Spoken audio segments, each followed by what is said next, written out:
Hey y'all, what's up? Welcome back to my channel. For today, we are talking products. This is a product pause. What does that mean?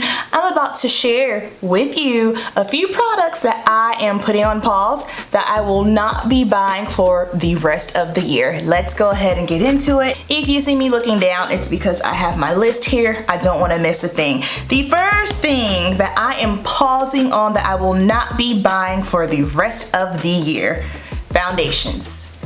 You guys, so many foundations came out over the summer. Don't worry, I have my foundation roundup for the summer launch video coming out, telling you my favorite ones and ones I didn't enjoy that much. That video is coming, but so many foundations came out over the summer.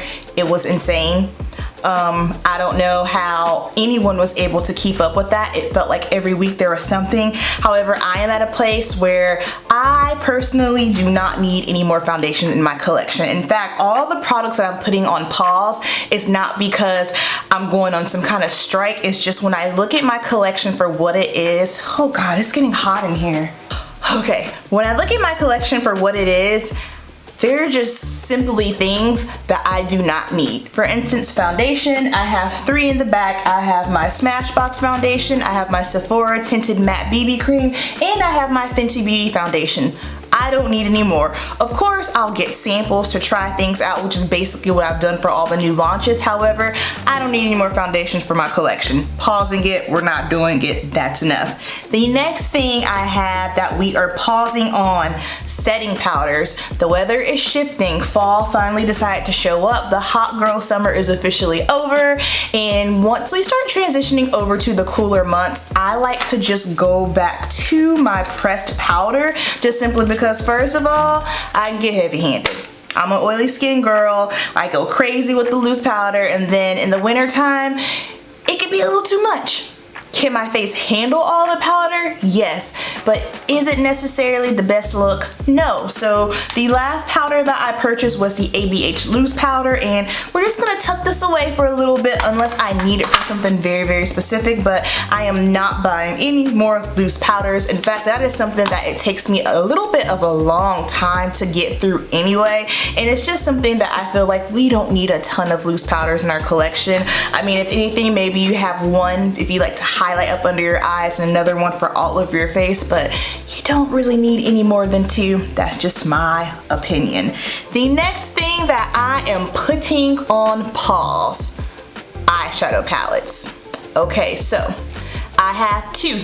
I'm only allowing myself 2 more palettes for the rest of the year, and these are going to be my birthday palettes. One of them I'm kind of on the fence on. I'm still not 100% sure if I'm going to get that one. If not, then I'll probably just keep it with the one that I know for sure I'm gonna get. Down below, I want you guys to guess, what palettes do you think I'm talking about? But I don't need any more eyeshadow palettes, okay?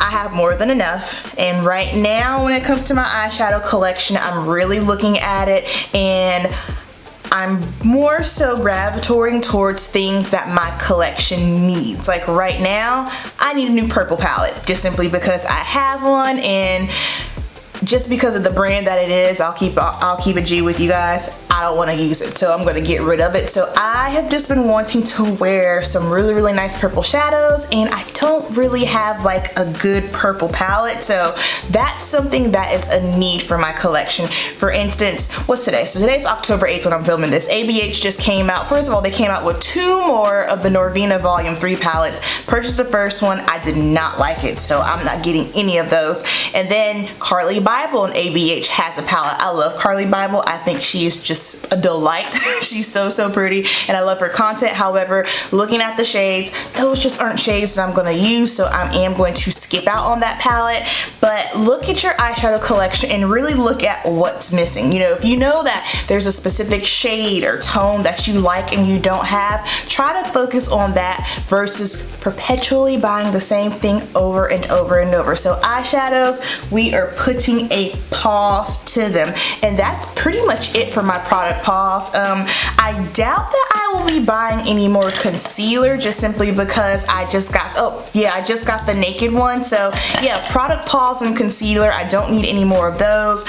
I'll probably restock on my Becca Aqua Luminous. Ulta does not carry it anymore, Sephora has it, but concealers, we are putting a pause on those. So down below, I want you to let me know, are you pausing any products? If so, tell me what they are and tell me why. You guys know I always talk about it. Be mindful with your makeup money. Don't be out here buying the same thing over and over. I know it gets crazy because they're launching something every single day, but I'm here to tell you, as a makeup lover, as a makeup artist, you don't need every single thing that comes out. All right, guys, so you know the deal. Keep it simple, and I will see you in the next video. Peace.